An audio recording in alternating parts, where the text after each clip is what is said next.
बोलिए श्री सत्यनारायण भगवान की जय। एक बार नैमिषारण्य में तपस्या करते हुए शौनकादिक ऋषियों ने सूत जी से पूछा, जिसके करने से मनुष्य मनोवांछित फल प्राप्त कर सकता है, ऐसा व्रत या तप कौन सा है। तब सूत जी बोले कि एक बार श्री नारद जी ने श्री विष्णु भगवान से ऐसा ही प्रश्न किया था। तब श्री भगवान विष्णु ने उनके सामने जिस व्रत का वर्णन किया था, वही मैं आपसे कहता हूँ। प्राचीन काल में काशीपुरी में एक अति निर्धन और दरिद्र ब्राह्मण रहता था। वह भूख प्यास से व्याकुल हो भटकता रहता था। एक दिन उसकी दशा से व्यथित होकर भगवान विष्णु ने बूढ़े ब्राह्मण के रूप में प्रकट होकर उस ब्राह्मण को सत्यनारायण व्रत का विस्तार पूर्वक वर्णन सुनाया और अंतर्ध्यान हो गए। ब्राह्मण अपने मन में श्री सत्यनारायण व्रत का संकल्प कर अपने घर लौट आया और उसे इसी चिंता में रात भर नींद नहीं आई। सवेरा होते ही वह सत्यनारायण भगवान के व्रत का संकल्प करके भिक्षा मांगने चल दिया। उस दिन उसे थोड़े ही परिश्रम में बहुत अधिक धन्य धान भिक्षा में प्राप्त हुआ। सायंकाल घर पहुंचकर उसने बड़ी श्रद्धा के साथ सत्यनारायण भगवान का विधिपूर्वक पूजन किया। भगवान सत्यदेव की कृपा से वह थोड़े ही दिनों में धनवान हो गया। वह जब तक जीवित रहा तब तक हर महीने सत्यनारायण भगवान का व्रत पूजन करता रहा तथा यह देह छोड़ने के बाद वह विष्णु लोक को प्राप्त हुआ। सूत जी पुनः बोले कि एक दिन कुछ ब्राह्मण अपने बंधु बांधवों के साथ बैठे ध्यान मग्न हो श्री सत्यनारायण की कथा सुन रहे थे। तभी भूख प्यास से व्याकुल एक लकड़हारा वहां जा पहुंचा। वह भी भूखा प्यासा कथा सुनने बैठ गया। कथा की समाप्ति पर उसने प्रसाद ग्रहण किया और फिर ब्राह्मणों से इस कथा के बारे में पूछा। ब्राह्मणों ने उससे कहा कि यह सत्यनारायण भगवान का मनोवांछित फल देने वाला व्रत है। पहले मैं बहुत दरिद्र था, इस व्रत के प्रभाव से मुझे यह सब वैभव प्राप्त हुआ है। यह सुनकर लकड़हारा बहुत प्रसन्न हुआ और मन ही मन श्री सत्यनारायण भगवान के व्रत पूजन का निश्चय करता हुआ लकड़ी बेचने के लिए बाजार की ओर चल दिया। उस दिन लकड़हारे को लकड़ियों का दुगना दाम मिला। उन्हीं पैसों से उसने केले, दूध, दही आदि पूजन की सभी सामग्री खरीदी और घर गया। घर पहुंचकर उसने अपने परिवार और पड़ोसियों को बुलाकर विधिपूर्वक भगवान श्री सत्यनारायण का पूजन किया। भगवान की कृपा से वह थोड़े ही दिनों में धनवान हो गया। सूत जी ने फिर कहा कि प्राचीन काल में उल्कामुख नाम का एक राजा था। वह और उसकी पत्नी बड़े ही धर्मनिष्ठ थे। एक समय राजा रानी भद्रशिला नदी के किनारे श्री सत्यनारायण भगवान की पूजा कर रहे थे कि एक बनिया वहां आ पहुंचा। उसने रत्नों से भरी अपनी नौका को वहीं किनारे लगा दिया और स्वयं भी पूजा की जगह बैठ गया। वहां का चमत्कार देख उसने राजा से इसके बारे में पूछा। राजा ने बताया कि हम विष्णु भगवान का व्रत कर रहे हैं। यह व्रत सभी मनोकामनाओं को पूरा करने वाला है।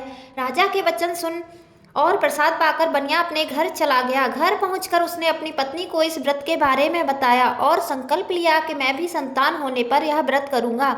उसकी पत्नी का नाम लीलावती था। सत्यदेव की कृपा से वह कुछ ही दिनों में गर्भवती हो गई और 10 महीने बाद उसने एक चंद्रमा के मुख समान कन्या को जन्म दिया। इसलिए उस कन्या का नाम कलावती रखा गया। चंद्रमा की कलाओं के समान नित्य प्रतिदिन वह कन्या बढ़ने लगी। तत्पश्चात लीलावती ने अपने पति को सत्य व्रत का बात याद दिलाई। उसने कहा, मैं यह व्रत कन्या के विवाह के समय करूंगा। यह कहकर बनिया अपने कारोबार में लग गया। जब वह कन्या विवाह योग्य हुई तो उसके दूतों द्वारा खोज करवाकर कंचनपुर नगर के एक बनिए के सुंदर, सुशील और गुणवान पुत्र के साथ विवाह कर दिया। फिर भी बनिया ने भगवान सत्यनारायण का व्रत नहीं किया। इससे भगवान अप्रसन्न हो गए। कुछ दिनों बाद बनिया अपने दामाद को लेकर समुद्र किनारे रत्नपुर नगर में व्यापार करने लगा। एक दिन रत्नपुर नगर के राजा चंद्रकेतु के खजाने से चोरों ने बहुत सारा धन चुरा लिया। राजा के सैनिक चोरों का पीछा कर रहे थे। चोरों ने जब देखा सिपाहियों से बचना कठिन है तो उन्होंने राजकोष से चुराया हुआ धन एक जगह छुपा दिया और स्वयं भाग गए। उसी जगह बनिए का डेरा था। सिपाही चोरों को ढूंढते हुए उसी जगह पहुंच गए और उन्होंने दोनों बनियों को चोर समझकर पकड़ लिया। राजा ने दोनों को जेल में डालने का आदेश देकर उनका सारा धन कोष में जमा कर दिया। श्री सत्यदेव के कोप से लीलावती और कलावती भी बड़े दुख से जीवन व्यतीत करने लगी। एक दिन कलावती भूख प्यास से व्याकुल होकर एक मंदिर में चली गई। वहां पर श्री सत्यनारायण भगवान की कथा हो रही थी। वहीं बैठकर उसने कथा सुनी और प्रसाद लेकर घर पहुंची। तब तक रात हो चुकी थी। माता के देरी का कारण पूछने पर उसने सत्यदेव की कथा की बात बताई और माता को प्रसाद दिया। उसकी बात सुनकर लीलावती को अपने पति की पूरी बात याद आ गई और उसने श्री सत्यदेव के व्रत का निश्चय किया और उसने अपने बंधु बांधवों को बुलाकर श्रद्धापूर्वक कथा सुनी और विनम्र भाव से भगवान से प्रार्थना की कि मेरे पति ने संकल्प करके जो आपका व्रत नहीं किया है उसी से आप अप्रसन्न हुए थे, अब कृपा करके उनका अपराध क्षमा करें। लीलावती की प्रार्थना से श्री सत्यदेव प्रसन्न हो गए। उसी रात उन्होंने राजा चंद्रदेव को स्वप्न में दर्शन देकर कहा कि प्रातःकाल होते ही दोनों बनियों को जेल से छोड़ दो और उनका सारा धन उन्हें लौटा दो, वरना पुत्र पौत्र सहित तुम्हारा सब राज्य नष्ट हो जाएगा। इतना कहकर सत्यदेव अंतर्ध्यान हो गए और राजा ने भी सवेरा होते ही दोनों बनियों को मुक्त का आदेश दिया और साथ ही उनका धन उन्हें लौटा दिया और बहुत सम्मान पूर्वक उन्हें विदा किया। दोनों बनिए खुशी खुशी अपनी नौका लेकर चल पड़े। तभी श्री सत्यदेव भगवान सन्यासी के वेश में उनके समीप आए और बोले, तुम्हारी नौका में क्या है? बनिए ने हंसकर कहा, मेरी नौका में तो फूल पत्तियों के सिवा कुछ भी नहीं है। दंडी स्वामी ने कहा, तुम्हारा वचन सत्य हो, और थोड़ी दूरी पर समुद्र के किनारे जाकर बैठ गए। बनिए ने देखा कि नौका कुछ उठी हुई है। उसे बड़ा कौतूहल हुआ। उसने खोलकर देखा तो नौका में हर तरफ फूल पत्ते भरे हुए थे। वह वहीं बेहोश हो गया। तब दामाद ने कहा, इस प्रकार दुखी होने से काम नहीं चलेगा, हमें दंडी स्वामी के पास जाना चाहिए, यह उन्हीं के वचन से हुआ है, उनसे चलकर प्रार्थना करेंगे तो फिर से वैसा ही हो जाएगा।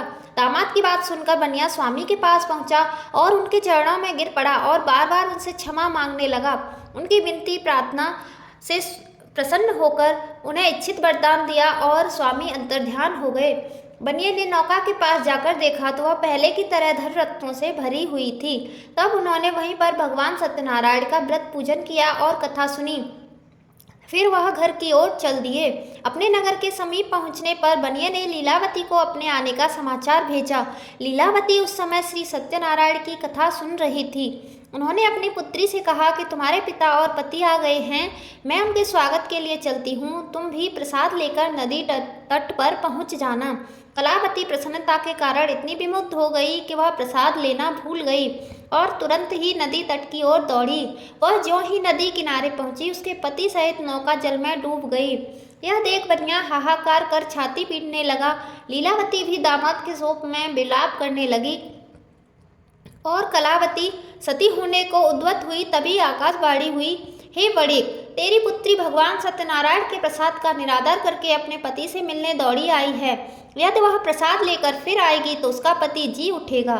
यह सुन कलावती घर की ओर दौड़ी और श्री सत्यदेव की कथा का प्रसाद लेकर पुनः आई तो क्या देखती है कि उसके पति सहित नौका जल में तैर रही है। यह देख बनिया भी प्रसन्न हुआ और अपने घर पहुंच गया। वह जब तक जीवित रहा तब तक श्रद्धापूर्वक श्री सत्यदेव का व्रत करता रहा। उसके बाद सूत जी महाराज बोले कि एक समय राजा तुंगध्वज शिकार खेलने के लिए वन में गया। वहां उसने देखा कि एक बरगद के वृक्ष के नीचे बहुत से गोप ग्वाल श्री सत्यनारायण भगवान की कथा सुन रहे हैं। राजा ने न तो सत्यनारायण भगवान को नमस्कार किया और न ही पूजन के पास गया। गोपगण राजा को देखकर स्वयं प्रसाद लेकर उसके पास आए और प्रसाद राजा को दिया। राजा ने प्रसाद नहीं लिया और महल की ओर चला गया। राजद्वार पर पहुंचकर वह देखता है कि पुत्र पौत्र सहित उसका सब धन संपत्ति नष्ट हो गए हैं। उसे वन की घटना स्मरण हो आई और उसने विचार किया कि सत्यदेव के प्रसाद का निरादर करने के कारण मुझे यह दुख प्राप्त हुआ है। ऐसा सोचकर राजा पुनः वन में दौड़ा और सब गोप ग्वालों के साथ मिलकर श्रद्धा और भक्ति के साथ उसने भगवान श्री सत्यदेव का पूजन किया और प्रसाद ग्रहण किया।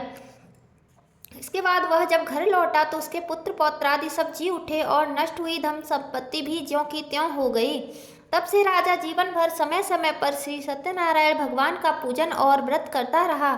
जय श्री सत्यनारायण भगवान। इस प्रकार श्री सत्यनारायण भगवान की कथा पूर्ण हुई। कथा सुनने वालों का भी भला और सुनाने वालों का भी भला हो। यदि वीडियो आपको पसंद आया है तो कमेंट बॉक्स में जय श्री सत्यनारायण लिखना मत भूलिए। आप सभी का हार्दिक धन्यवाद। बोलिए श्री सत्यनारायण भगवान की जय। हरि बोल हरि बोल हरि हरि बोल, हरि बोल हरि बोल हरि हरि बोल।